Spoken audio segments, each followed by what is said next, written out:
نحمده ونصلي على رسوله الكريم أما بعد فأعوذ بالله من الشيطان الرجيم بسم الله الرحمن الرحيم سبحان ربك رب العزة عما يصفون وسلام على المرسلين والحمد لله رب العالمين۔ داستان زندگی اسلام کی خاطر اذیتوں، تکلیف، قربانیوں اور شہادتوں کے لحاظ سے ایک دوسرے سے بڑھ کر ہے۔ جب میں تاریخ کی صفحات پلٹ کر دیکھتی ہوں تو مجھے نظر آتا ہے کہ اسلام کی تاریخ میں صرف نواسہ رسول صلی اللہ علیہ وآلہ وسلم، جگرہ گوشے بطول، شہید کربلا حضرت امام حسین رضی اللہ عنہ کی شہادت ہی مظلومانہ یا دردناک نہیں ہے، بلکہ ان کے علاوہ اکثر اکابر صحابہ رضی اللہ عنہ اجمعین کو بھی مظلومانہ طریقے سے شہید کیا گیا تھا۔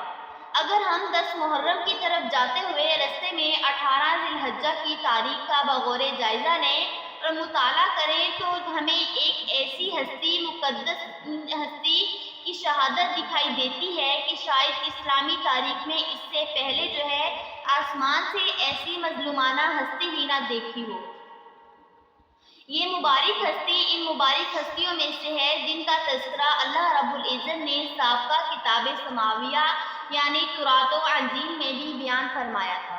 ایسی ہستیوں کا شمار عشرہ مبشرہ میں ہوتا ہے جن کو رسول اللہ صلی اللہ علیہ وآلہ وسلم نے دنیا ہی میں جنت کی بشارت فرما دی تھی۔ اس شہید مظلوم عظیم المرتبت صحابی رسول اللہ صلی اللہ علیہ وآلہ وسلم کو عثمان بن عفان کے نام سے دنیا میں یاد کیا جاتا ہے۔ تاریخ کی چیخیں نکل جائیں اگر حضرت عثمان رضی اللہ عنہ کی مظلومانہ شہادت کو بیان کیا جائے۔ پاکیزہ کس کی سوچ ہے قرآن کی طرح، ملتا ہے کون موت سے عثمان کی طرح۔ سوچو تو کون کس کی حفاظت کے واسطے باہر کھڑا ہے دھوپ میں دربان کی طرح۔ کس ہاتھ کو کہا ہے نبی نے غنی کا ہاتھ، بیت ہے کس کی بیت عثمان کی طرح۔ وہی عثمان جنہیں داماد رسول صلی اللہ علیہ وآلہ وسلم ہونے کا شرف حاصل ہے۔ آپ صلی اللہ علیہ وآلہ وسلم کو امت ذوالنورین کے لقب سے بھی پہچانتی ہے۔ وہی عثمان بن عفان جن سے تمام دنیا کے لوگ محبت کرتے ہیں اور ان کو جزء ایمان سمجھتے ہیں۔ وہی عثمان جن کے نکاح میں آپ کی 2 صاحبزادیاں آئیں۔ وہی عثمان رضی اللہ عنہ کی طرف سے کامل الحیا والا ایمان کا اعلیٰ رافع لقب عطا کیا گیا۔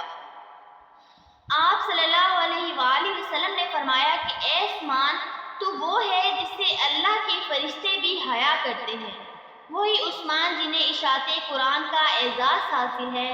ہم انہیں ناشر قرآن بھی کہتے ہیں جنہیں ہم امیر المومنین خلیفہ الثالث بھی کہتے ہیں۔ وہی عثمان جن کی حفاظت کے لیے حضرت علی رضی اللہ عنہ نے اپنے بیٹے حضرت حسین رضی اللہ عنہ کو پہرے دار بنا کر بھیجا تھا۔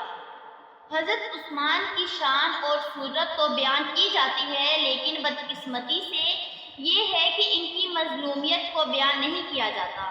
ان کی دردناک اور کربناک شہادت کے واقعے کو عوام کے سامنے نہیں لایا جاتا۔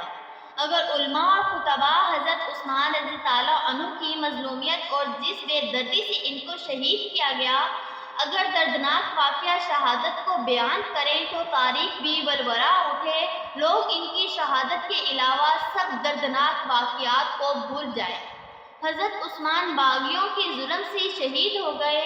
اس ظلم کو عثمان نے بھی دیکھا ہوگا اور فرشتوں نے بھی منظر کشی کی ہوگی۔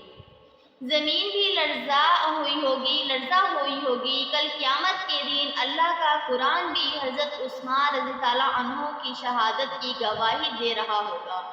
اللہ اکبر کبیرہ۔ عشق وفا محض کے کہنے اور دکھانے کی چیزیں نہیں ہوتی، یہ دعوے مانگتے ہیں، یہ عمل مانگتے ہیں، یہ سر مانگتے ہیں، لاج رکھنی ہوتی ہے، جان مارنی ہوتی ہے، خون دینا ہوتا ہے۔ ہو بھلا ہم سے بیاں کیا مرتبہ حسین کا، ہے لب سرکار پر جب تذکرہ حسین کا۔ جو پھرا عثمان سے اللہ سے وہ پھر گیا، اس کا اللہ ہو گیا جو ہو گیا عثمان کا۔ وآخر دعوانا ان الحمد للہ رب العالمین۔